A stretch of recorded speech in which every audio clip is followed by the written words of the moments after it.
Sakim ba magulang mo? Alam mo karamihan ng mga bata ngayon nagagalit 'pag pinapakialaman sila ng magulang nila. Naiinis sila 'pag pinagbabawalan sila na gawin yung mga gusto nila. Pumunta sa mga lugar na maganda, sumama sa barkada, mag-party paggabi.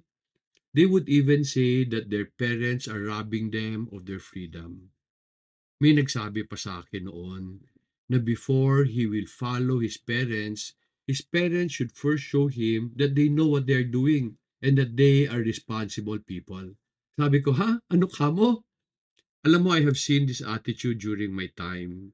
And I believe at a certain point in my life, I experienced this feeling.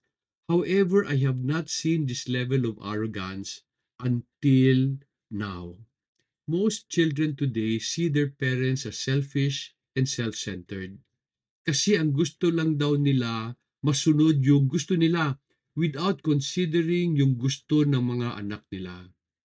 Sabi pa ng mga bata ngayon, parents make decision to control their lives so that they can also feed their ego. Parang ang sakit, no? Kasi magulang ako eh. Friends, can I ask you a question? Sakim ba magulang mo? Are they selfish and self-centered? Hindi mo ba alam paano naghirap ang nanay mo for 9 months to make sure that you are born healthy? Alam mo ba na nagpuyat ang nanay at tatay mo nung baby ka to make sure na makainom ka ng gatas? Alam mo ba na marami silang sinakripisyo para makapag-aral ka? Alam mo ba na they deprive themselves of the many good things they want to enjoy para mabigay ang mga kailangan mo? Tapos ngayon, sasabihin mo, selfish and self-centered sila? Nung pinagbawalan ka nila sumama sa kaibigan mo, siguro hindi lang sila comfortable sa mga tao na yon kasi feeling nila bad influence sila. Nung nagalit sila kasi ang sama ng sagot mo sa kanila, hindi kaya gusto lang nila gumanda ugali mo kasi they know people will reject you pag bastos ka. Nung nagsuggest sila ng course na dapat mong kunin sa college, they did that only because sa experience nila, yun ang mas maganda. Alam mo, when my son was going to college, my son wanted to take up graphic design. Kasi during the time, yun ang uso. However, I was telling my son, I want you to take up engineering because engineering is very, very flexible. Ibig sabihin, mas marami kang pwedeng pasukan, mas marami kang pwedeng gawin kasi marami kang matututunan sa engineering. Initially, my son did not want to take up engineering kasi sabi niya, wala naman siyang experience or wala siyang interest doon. However, my son decided to follow my advice. Did I suggest engineering because I want to control the life of my son? No. I wanted him to have more options in the future. Kasi ang engineering, very flexible. And today, ang daming kulang na engineers. Kaya mas maraming opportunity for them. When your parents insisted on what they want, they did not rob you of your freedom. Alam mo ba na the reason they insisted on what they want? Because they were trying to protect you from harm. So that when you are older, you will be able to enjoy true freedom. Yung ba pwede mong gawin maski anong gusto mo without any encumbrance. Ano ibig sabihin ng encumbrance? Yung bang burden na dapat mong kargahin?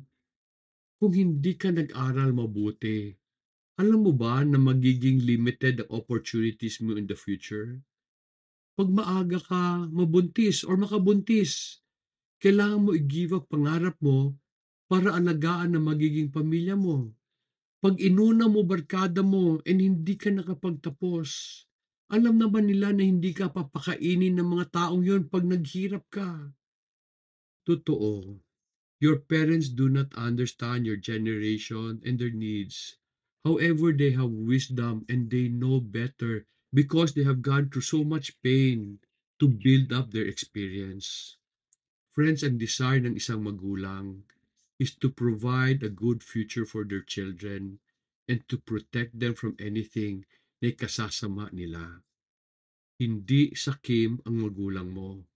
Hindi sila self-centered. Hindi sila selfish. Alam mo, they may not be the best parents Kasi wala naman nagturo sa kanila how to be better.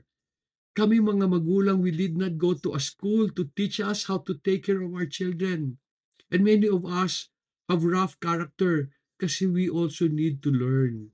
Ako, alam mo ba, I really believe that my children made me a better person.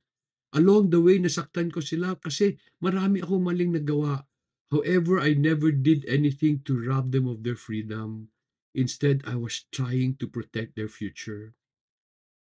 Hindi selfish and self-centered magulang mo.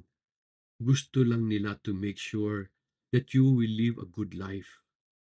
Pag sinunod mo sila sa gusto nila, sila ba ang nakikinabang?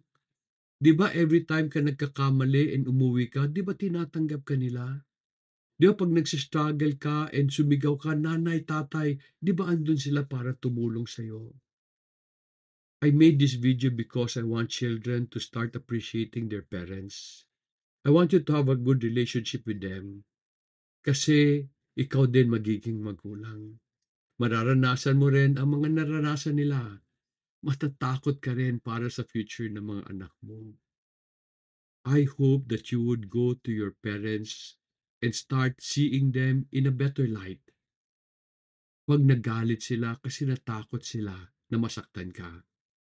When they say no, it is because alam nila hindi maganda yung bagay na yun para sa'yo. So I hope you will reconsider your ways and start living life with a better mindset. I hope by doing this, you can enjoy life better. Salamat sa pagpapanood and may God bless you.